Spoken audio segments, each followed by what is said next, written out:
السلام عليكم. اليوم راح نحضر أطيب كليجة بما انه العيد قرب. طعمها يجنن، سويتها بالدهن الحر، ان شاء الله تعجبكم. اما شكلها فصار لوحة، لازم تجربوها. راح نشكلها ان شاء الله بأكثر من طريقة. بالبداية راح اضيف كيلو من الطحين الصفر، ملعقة من الهيل راح احركها، وبعدها اضيف كوب وربع من الدهن الحر او السمن الحيواني يكون نوعيته زينة، قالب من الزبدة 250 غرام. راح اعجنها كل زين حتى يدخل عندي السمنة داخل الدقيق. بعدها راح اضيف 3 ملاعق كبار من اللبن، ممكن تستبدلوها ببيضة، ملعقتين من السكر، شوية من الملح، ملعقة صغيرة من الخمرة، وملعقة صغيرة من البيكنج باودر. اخر شي ضفت كوب من الحليب، وراح اعجن حتى تصير عندي عجينة متماسكة اقدر اشكلها.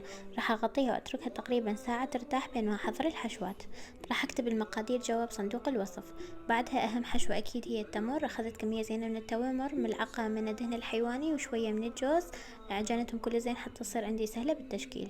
فتحت قطعة من العجينة بشكل دائرية، خليت داخلها تمر، همين فتحتها بطريقة دائرية، ضغطتها من الأطراف حتى تنغلق بصورة كاملة. راح استخدم المقص نهاية الدائرة بهذا الشكل، وبعدها أفر الجزء اللي قصيته من العجينة إلى الأعلى حتى يكون عندي شكل التمر للأعلى. طريقتها كل سهلة. أما الشكل الثاني راح أقص من نفس الطريقة، لكن متقاربة وكلش صغيرة القصات، حتى كل جزئين قصيتهن أضغطهن سوا مثل ما تشوفون بالفيديو حتى يشكل عندي شكل وردة.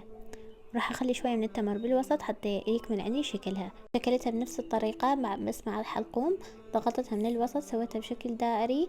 بعدها راح اقصها بشكل متقارب وصغير، وكل جزئين راح اضغطهم سوا، يعني كل جزئين انا قصيتهم راح اضغطهم سوا حتى يشكل عندي شكل وردة. شكل الورقة كل سهل. راح اخذ شوية من العجينة، راح اخلي داخلها تمر، راح اسويها بشكل اصبع من الاسفل مدبب، من الاعلى راح اعرضه. بعدها راح اقصها بشكل للاعلى، يعني المقص راح اخليه باتجاه الاعلى واقصه نفس ما تشوفون بالفيديو.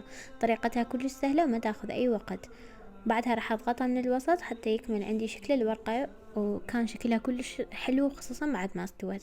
مسحت وجهها من البيض ودخلتها بالتمر. اما الشكل الاخير راح نسوي الرولات التمر المعروفة. راح اخذ كيس غذائي، كيس ثاني غذائي، واخلي بيناتهم تمر، افتح حتى يكون عندي كلش رقيق وشفاف.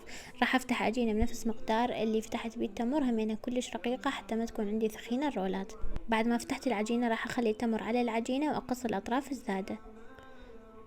راح اسوي لها على شكل رولة واضغطها من الوسط حتى ما تكون عندي ثخينة. وبعدها اخلي شوية من السمسم واحركها عليه، ممكن تقللون كمية السمسم اختياري. راح اقصها بشكل متساوي، هذا شكلها من الداخل كلش متساوي ومرتب خصوصا بعد الشواء. لازم تجربوها، شكلها كان يجنن، والريحة مال الدهن الحر كلش طيبة، ما كانت كلش هشة مثل المعجنات ولا يابسة مثل البسكت، كانت وسط، يعني القوام المثالي للكليجة. لازم تجربوها وشاركوني تطبيقاتكم حتى انشرها بالصفحة. سوي لايك للفيديو، اشتركوا بالحساب، شوفوا باقي الفيديوهات ان شاء الله تستفادون منها.